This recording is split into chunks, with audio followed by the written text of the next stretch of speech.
160 দিন পার, তবুও অধরা জামিন।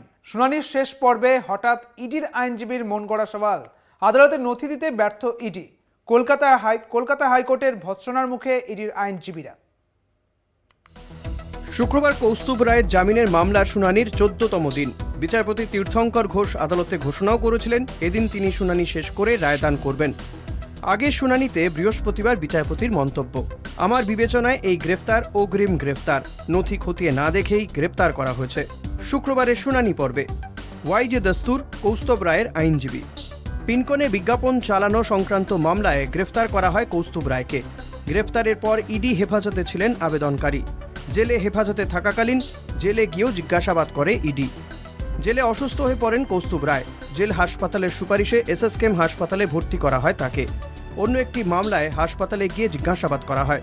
পিনকনের মামলায় গত 9 অগস্ট থেকে এখনও পর্যন্ত তাকে একবারও জিজ্ঞাসাবাদ করেনি তদন্তকারী অফিসার। তদন্তকারী অফিসারের কাছে মনোরঞ্জনের লেজার ও আবেদনকারীর লেজার দুটিই ছিল।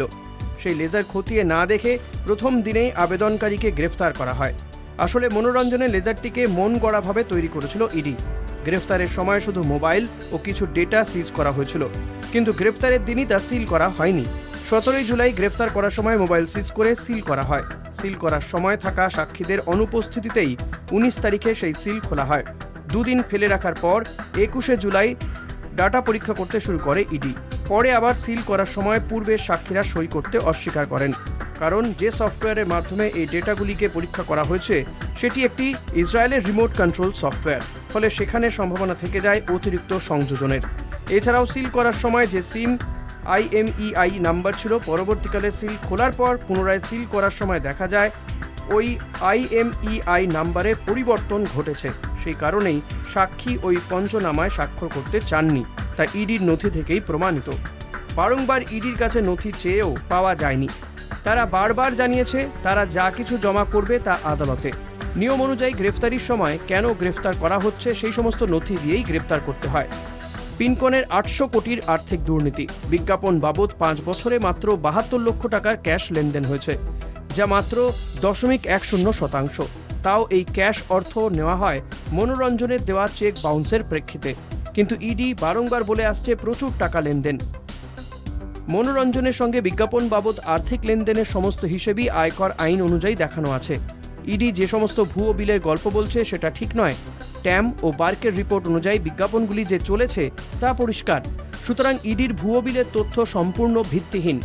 ট্যাম ও বার্কের রিপোর্ট অনুযায়ী এখনও পিনকনের থেকে কলকাতা টিভির প্রাপ্য অর্থের পরিমাণ 1,25 লক্ষ টাকা। বিচারপতি তীর্থঙ্কর ঘোষ, আপনারা কবে জামিনের মামলাটি ফাইল করেছিলেন? ওয়াইজে দস্তুর, 13ই সেপ্টেম্বর। সেই সময় চার্জশিট জমা পড়েনি, তাই পরবর্তীকালে আমরা অতিরিক্ত হলফনামার মাধ্যমে আমাদের বক্তব্য জানাই। ইডি প্রথমে 2,08 লক্ষ টাকার আর্থিক লেনদেনের কথা বললেও পরে 1,36 লক্ষ টাকার ক্যাশ লেনদেনের প্রেক্ষিতে কোনো ভাউচার বা নথি দেখাতে পারেনি। 50 লাখের ডিডির মিথ্যে গল্প ইডি কোনো দিনও প্রমাণ করতে পারবে না। কলকাতা টিভি ও ইসরোর অডিট রিপোর্ট থেকেই তা প্রমাণিত। এদিন পর্যন্ত 50 লক্ষ টাকার ডিডির কোনো প্রতিলিপির নথি ইডি আদালতে হাজির করতে পারেনি। পিনকনের মূল মামলায় 9 জন অভিযুক্তের নাম থাকলেও ইডি তাদের বিরুদ্ধে কোনো ব্যবস্থা গ্রহণ করেনি। বিচারপতি তীর্থঙ্কর ঘোষ, ইডি বেশ কিছু মোবাইলের হোয়াটসঅ্যাপ মেসেজ আদালতের সামনে তুলে ধরেছে। ওয়াইজে দস্তুর, সম্প্রতি সুপ্রিম কোর্টের একটি মামলা চলাকালীন ইডির আইনজীবী MV রাজু আদালতে জানিয়েছিলেন, যতদিন পর্যন্ত না ইডির ম্যানুয়াল তৈরি হয় ততদিন আমরা CBI এর ম্যানুয়াল ফলো করি। কিন্তু এক্ষেত্রে CBI এর ম্যানুয়াল অনুযায়ী মোবাইল ফোন সিজ করার পর তা CFSL এ পাঠানো হয়নি, তাই আইনত ওই মেসেজগুলোর কোনো গ্রহণযোগ্যতা নেই। এছাড়াও ওখানে সিম কার্ডের পরিবর্তন হয়েছে। বিচারপতি তীর্থঙ্কর ঘোষ ইডির আইনজীবীর উদ্দেশ্যে, আপনারা আদালতে বলেছেন নতুন করে তদন্ত করতে গিয়ে আপনারা 138 কোটি আর্থিক দুর্নীতির তথ্য পেয়েছেন। শুধুমাত্র অনুমানের ওপর ভিত্তি করে তো একজন অভিযুক্তকে দীর্ঘদিন হেফাজতে ধরে রাখা যায় না।